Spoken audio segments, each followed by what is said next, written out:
तो बताओ भाई 7th क्लास का कोई बच्चा इस इंग्लिश की स्टेटमेंट को एक्सप्लेन कर सकता है कोई बच्चा? नहीं है। ओके। 8th क्लास का कोई बच्चा इस क्वेश्चन को एक्सप्लेन कर सकता है, इस इंग्लिश को हिंदी बता सकता है? What is the length of the wooden strip required to frame a photograph of length and breadth 32 centimetre and 21 centimetre respective? 9th class का कोई बच्चा इस इंग्लिश की एक्सप्लेनेशन दे सकता है? बताओ, यहाँ पे 3 सेक्शन बैठे हैं और तीनों मैथ पढ़ रहे हैं, और मैंने तो स्टेटमेंट 6ठी की किताब से लिया भैया। 6th कहां लिखा है? देखो, text book for class 6th, और यहाँ 6th भी बैठी, 7th बैठी है, 8th बैठी है और 10th बैठी है। जो न्यू 10th है, 9th के पेपर देने के बाद जो न्यू 10th है वो बैठी है। पर तीनों क्लास सेक्शन में से कोई भी बच्चा इस इंग्लिश की स्टेटमेंट को एक्सप्लेन नहीं कर पा रहा, तो फिर किसकी प्रॉब्लम है? ये टीचर की नहीं, टीचर की प्रॉब्लम है ये। भैया इंग्लिश की हिंदी बनानी है, बचपन से करते आ रहे हो इंग्लिश मीडियम स्कूल में पढ़ते आ रहे हो, बचपन से इंग्लिश मीडियम किताबें पढ़ते आ रहे हो, लेकिन इस इंग्लिश की हिंदी नहीं आती। तो तुम्हारी प्रॉब्लम इंग्लिश है या मैथ है? मुझे तो यही नहीं समझ आ रहा कि तुम्हारी प्रॉब्लम क्या है।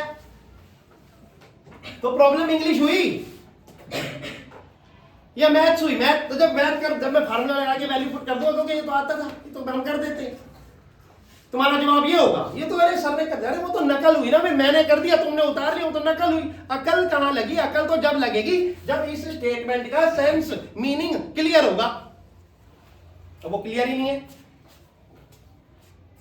बैठ के बस आंखें खोल के पाड़ के देखते रहेंगे और सुनेंगे कान खोल के, पर सुनने में भी कितनी बार सुन रहे हो पता नहीं। अब मैं समझा देता हूं, चलो ठीक है, कोई जवाब नहीं देना चाहता या कोई जवाब किसी को पता नहीं तो अच्छी बात। What is the length? Length को मैंने बताया था, रेक्टेंगल का ये लेंथ है। क्या ये? यहां से यहां तक लेंथ है, मतलब वो रेक्टेंगल, ठीक है। अब end of the wooden strip किस चीज का है? वो वुडन नहीं पता? वुडन शब्द इंग्लिश में क्या होता है? लकड़ी का।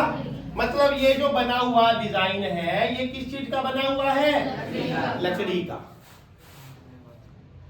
हमारा ये बोर्ड बना हुआ है, ठीक है, इसमें भी तो ये लेंथ है, और इस लेंथ में साइडों में जो बॉर्डर है इसी को तो स्ट्रिप बोलते हैं।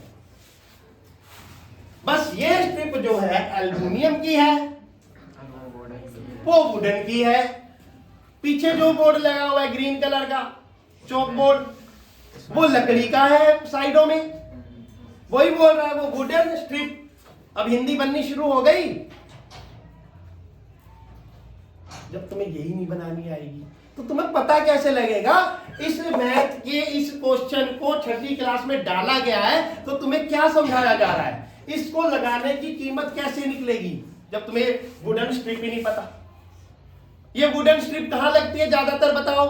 Photo frame. Photo frame, frame है फोटोग्राफ। तो भैया फोटोग्राफ की दुकान पे तो गए होगे तुम, या वो भी मैं जाके लेके चलूं फोटोग्राफ की दुकान दिखाऊं?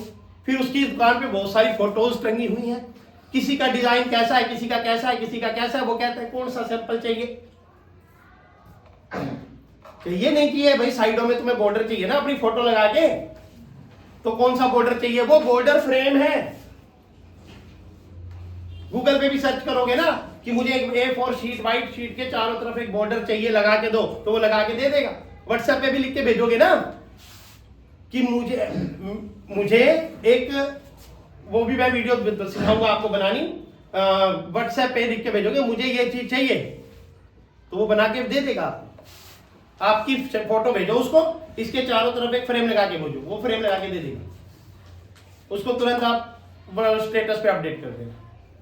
फोटो आपको भेजनी है, फोटो तो आपको भेजनी पड़ेगी ना। या तुम कह देना मेरा नाम नवीन है, नवीन की फोटो बना के भेज दे भाई।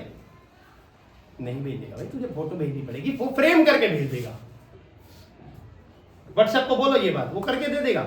इतना इंटेलिजेंट है वो। AI टूल्स आया उसके अंदर नया, वो करके दे देगा। आई समझ? तो फ्रेम का मतलब क्लियर हो गया, फोटोग्राफ का मतलब क्लियर हो गया, वुडन स्ट्रिप का मतलब क्लियर हो गया। अब बन गई स्टेटमेंट या अब भी नहीं बनी? बन गई। अब जो स्ट्रिप होती है, जो ये स्ट्रिप होती है, ये इधर से इधर गई और इधर से कहां जाएगी, फिर इधर भी जाएगी ना, फिर इधर से इधर भी जाएगी, फिर इधर से इधर भी जाएगी। तो ये चारों तरफ फ्रेम बनेगा ना, ये नहीं बनेगा, डिजाइन का फ्रेम बनेगा। और जब चारों तरफ फ्रेम बनेगा तो वो क्या कहलाएगा, एरिया या पेरीमीटर? अब क्वेश्चन पढ़ के जो चीज निकालनी है वो पता चल गई। इसमें कहीं लिखा है पेरीमीटर निकालो? पेपर में ऐसा ही क्वेश्चन आएगा, नहीं लिखा होगा। अब 10वीं का पेपर सारा ही ऐसा होगा, तो इनसे तो मैथ होगा ही नहीं, क्योंकि ये तो बात पे ध्यान ही नहीं देंगे, ना वुडन स्ट्रिप पे ध्यान देंगे, ना फ्रेम पे ध्यान देंगे, ना फोटोग्राफ पे ध्यान देंगे, ना लेंथ ब्रेथ पे ध्यान देंगे। बात समझ में आई कि मैं क्या कहना चाह रहा हूं? कि जब तक आप लोग इस ऐसी तभी देख लो, मैंने छठी का क्वेश्चन लिया, 7वीं 8वीं का कंसेप्ट लिया। जब छठी का क्वेश्चन है तो ये कंसेप्ट भी छठी में ही आ गया, लेकिन यहाँ तो 10th की न्यू सेक्शन भी बैठा है, वो भी नहीं बता पाया करना क्या है, उनको यही नहीं पता। अब इसे उनको ये पता चल गया, जब लेंथ की बात आई तो उन्हें पता लग गया भाई रेक्टेंगल है। लेंथ और ब्रेथ की बात आई तो क्या पता लग गया, रेक्टेंगल है। अब ये नहीं पता लगा कि एरिया निकालूं या पेरीमीटर, लेंथ कितनी है इसके अंदर। अच्छा अब ये भी बताओ लेंथ कितनी है, करेक्ट। चलो एक चीज तो आती है आप लोगों को, ब्रेथ बताओ, ब्रेथ कितनी है, 21 सेंटीमीटर। अच्छा ये लेंथ है और ये ब्रेथ है, कैसे पता लगा? कौन सा शब्द ऐसा है जिससे ये पता चल जाए, पहले लेंथ लिखा है तो पहले लेंथ है, बाद में ब्रेथ लिखा है तो बाद में ब्रेथ। इस शब्द से रिस्पेक्टिवली